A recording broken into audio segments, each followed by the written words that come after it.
Olá pessoal, tudo bem? Neste vídeo eu vou fazer a análise de uma redação. Essa redação ela foi escrita no ano de 2020 na redação cujo tema foi o estigma associado às doenças mentais na sociedade brasileira.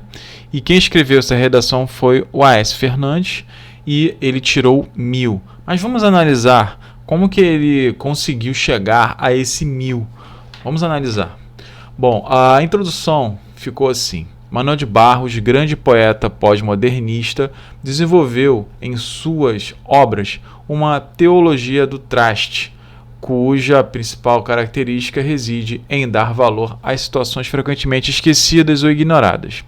Segundo a lógica barrosiana, fez-se preciso, portanto, valorizar também a problemática das doenças mentais no Brasil, ainda que elas sejam estigmatizadas por parte da sociedade. Nesse sentido, a fim de mitigar os males relativos a essa temática, é importante analisar a negligência estatal e a educação brasileira. Na introdução, ele utilizou um argumento de autoridade. Esse argumento de autoridade, ele é muito importante no Enem, ele é muito trabalhado, principalmente por quem quer tirar a nota máxima, porque o Enem ele valoriza esse modo de utilização de argumentos. Então, quando você coloca lá uma introdução com uma citação direta ou um argumento de autoridade, se estiver de acordo com a temática, se você souber relacionar bem essas ideias, esse conteúdo, certamente você vai conseguir uma nota acima de 900. E ele ali trabalha o Manuel de Barros e fala como grande poeta modernista, ele utiliza a vírgula, porque é um aposto explicativo. Após isso, ele coloca uma das suas obras, chamada Teologia do Traste, entre aspas, perfeito, vírgula, aí utiliza bem o pronome cuja, principal, né, dando mais uma explicação. E aí ele utiliza uma outra ideia desse mesmo autor que ele trabalha, sendo que ele novamente utiliza esse argumento de autoridade da lógica barrosiana. Então, segundo ou de acordo, né? Muitos colocam de acordo, para, conforme, segundo. Aí ele preferiu usar segundo. Segundo a lógica barrosiana, vírgula. Então, tem um valor de uma relação direta com esse autor, e após isso, esse sintagma adverbial, né, ele é deslocado com uma vírgula, né, segundo, conforme, tem um valor conformativo, vírgula. E aí ele começa a trabalhar. E após isso ele usa uma conjunção conclusiva e aí finaliza ali aquele raciocínio. Após isso ele coloca nesse sentido para finalizar toda a conclusão desse parágrafo, nesse sentido, tem um valor de conclusão, ele dá início à conclusão a fim de mitigar, né, para diminuir os males que estão relacionados a essa temática. É importante analisar a negligência estatal. Então ele consegue aí finalizar, consegue concluir sem maiores problemas, tá? Eu não vejo nenhum problema nesse parágrafo.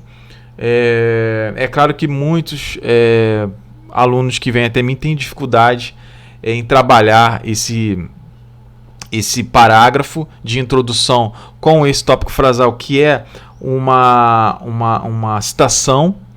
Ele cita direta, cita indiretamente, e ele consegue ter o domínio sobre o assunto. E aí ele fala de um poeta que para muitos não tem nenhuma relação com as doenças mentais, mas aí numa obra específica ele cita essa obra específica que vai tentar aí ter uma ligação com a doença mental, né, como os problemas mentais. No segundo parágrafo, ele fala da seguinte forma: primordialmente, ele começa com um advérbio de modo primordialmente ou de modo primordial. É necessário destacar a forma como parte do Estado com E maiúsculo perfeito costuma lidar com a saúde mental no Brasil. Isso porque, como afirmou Gilberto Dimenstein, agora ele utiliza a fala de um autor, se eu não me engano é um jornalista, um grande jornalista, e ele trabalha também argumento de autoridade desse Gilberto Dimenstein. E fica realmente bem interessante. Vamos ver como é que ele trabalha isso. Aí ele fala: em sua obra Cidadão de Papel, coloca entre aspas sempre a obra entre aspas, a legislação brasileira é ineficaz, visto que, embora aparente ser completa na teoria, muitas vezes não se concretiza na prática. Prova disso é a escassez de políticas públicas satisfatórias voltadas para a aplicação do artigo 6 da Constituição Cidadã, que garante, entre tantos direitos, à saúde. Isso é perceptível, seja pela pequena campanha de conscientização acerca da necessidade à saúde mental, seja pelo pouco espaço destinado ao tratamento das doenças mentais nos hospitais.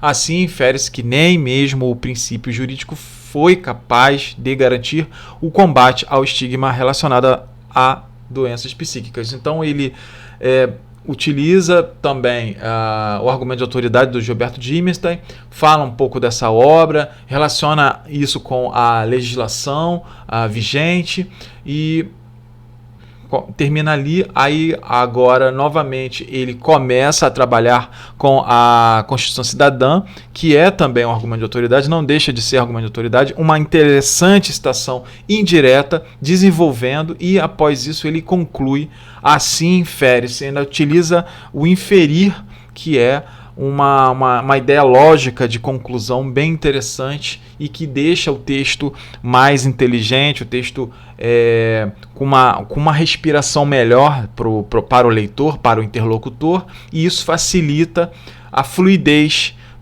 dos argumentos. Então, início, meio e fim.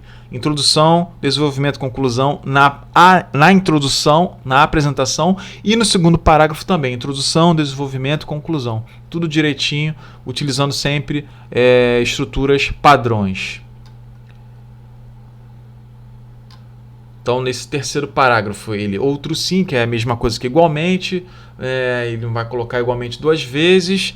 Precisa apontar a educação nos moldes predominantes no Brasil como outro fator que constitui para a manutenção do preconceito contra as doenças psiquiátricas. Agora ele está falando um pouco sobre preconceito. Para entender tal apontamento, é justo relembrar a obra Pedagogia da Autonomia do patrão da educação brasileira, Paulo Freire, na medida em que ela destaca a importância das escolas em fomentar não só o conhecimento técnico-científico, mas também habilidades socioemocionais como respeito e empatia. Sob essa ótica, pode-se afirmar que a maioria das instituições de ensino brasileiras, uma vez que são conteudistas, não contribuem no combate ao estigma relacionado às doenças mentais e, portanto, não formam indivíduos da forma como Paulo Freire idealiza. Ele trabalha esse terceiro parágrafo com o Paulo Freire, ainda o chama de o patrão da educação brasileira, utilizando esse aposto explicativo que é interessante, e consegue argumentar dentro dessa pedagogia da autonomia de forma bem rápida, direta, sem muitos rodeios. Foi objetivo, foi claro, foi conciso, teve unidade, né? Foi coeso e coerente também nessa contextualização dessa obra interessante.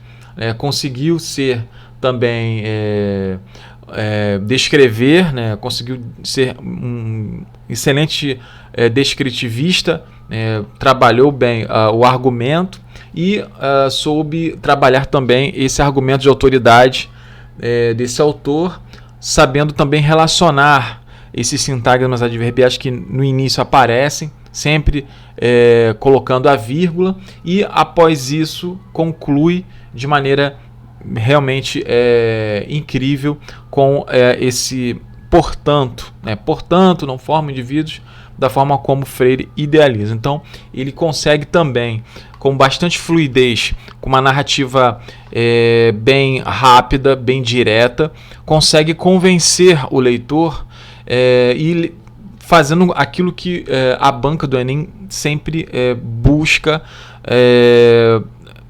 dar boas notas, né? Então a nota 1000 é bem próxima, ou é a nota 1000, dentro dessas qualidades, dentro dessa perspectiva de parágrafo, dentro até mesmo de uma narrativa, da maneira de escrever mais solúvel, nada preso, sempre trabalhando, alternando autores sem repeti-los. Ficou bem interessante também esse parágrafo. Bom, para concluir, frente a tal problemática, faz-se urgente, pois que o Ministério Público, cujo dever de acordo com o artigo 127 da Constituição Cidadã é garantir a ordem jurídica e a defesa dos interesses sociais individuais indisponíveis. Eu ia falar indispensável, indisponíveis. Cobre do Estado ações concretas a fim de combater o preconceito às doenças mentais. Entre essas ações devem-se incluir parcerias com as plataformas midiáticas, nas quais propagandas de apelo emocional, mediante depoimentos de pessoas que sofrem esse estigma, deverão conscientizar a população acerca da importância do respeito e da saúde mental. Ademais, é preciso haver mudanças escolares baseadas no fomento à empatia por meio de debates sobre temas socioemocionais. Ficou ótima a redação. Essa conclusão ficou realmente diferente das outras que se costuma ver frente a tal problemática. Ele utilizou essa locução como conclusão de todo o texto dissertativo argumentativo. Após isso, ele vai falar do Ministério Público. É muito interessante quando há essa possibilidade de falar de leis, falar do Ministério Público, letra maiúscula no início, utilizando o artigo 127. Ele menciona o artigo 127 e diz qual é o artigo 127, colocando entre aspas Constituição Cidadã. Ele vai buscar agora fazer aquela intervenção que faz dentro de uma perspectiva de correção para a banca de redação aquilo que eles buscam sempre corrigir, que é a solução para a problemática enfatizada no texto. Ele retoma a introdução, consegue resumi-la, consegue solucionar o problema trabalhando o artigo que tem a ver com o Ministério Público e dá um nome ao artigo. Após isso, ele fala das ações, dessa inclusão de parcerias com a plataforma midiática, e fala também de como que isso vai acontecer, né? O apelo emocional mediante depoimentos de pessoas que sofrem esse estigma, né? Então tudo isso que está marcado na sociedade, tudo isso que está estigmatizado em relação a essa problemática de doenças mentais, o preconceito, fala de conscientização da população acerca dessa importância sobre a saúde mental. E ademais ele coloca aí uma continuação, dando continuação a isso. Ele fala da onde que isso começa e para onde que deve ser direcionado às escolas, aos alunos, conscientizando crianças, jovens e adultos, toda a sociedade. Então fica realmente esse fomento à empatia por meio de debate, mostrando que isso não é um problema que deve ser tratado com preconceito, e sim como entendendo a cada uma das pessoas que tem problemas mentais. Então ele consegue se desvencilhar de muitos problemas que poderiam acontecer. Ele poderia ter dificuldades, mas ele não teve dificuldades. Ele foi rápido, ele foi conciso, foi bastante objetivo, teve finalidade, teve uma escrita bastante fluida, uma escrita que soube argumentar de modo preciso, lógico, né, sempre fazendo a ligação com locuções, com conjunções, com conectores, com conectivos. Então, toda a amarração do texto, toda essa ligação ficou muito bem trabalhada, foi bem escrita. Então o texto realmente fez jus, né? É um texto dissertativo argumentativo, e eu tenho certeza que não é difícil escrever dessa forma. Basta escrever, escrever e escrever. É preciso ter prática, é preciso saber utilizar argumentos de autoridade variados em cada um dos parágrafos, saber trabalhar a estrutura padrão, que é o parágrafo padrão, é o que realmente manda em todos os parágrafos da redação, e saber ter ideias bem interessantes, ideias que não tenham preconceitos, que não tenham também mentiras, né? O texto ele é todo correto, ele é conciso, ele realmente tem a nota 1000 aí como uma nota máxima, tá? Realmente é um texto que merece a nota máxima. Espero que você tenha gostado dessa análise, dessa redação, tenha gostado desse vídeo. Para quem não se inscreveu, inscreva-se no meu canal para dar uma forcinha, deixe seu like, seu joinha maroto, e até o próximo vídeo. Valeu, fui!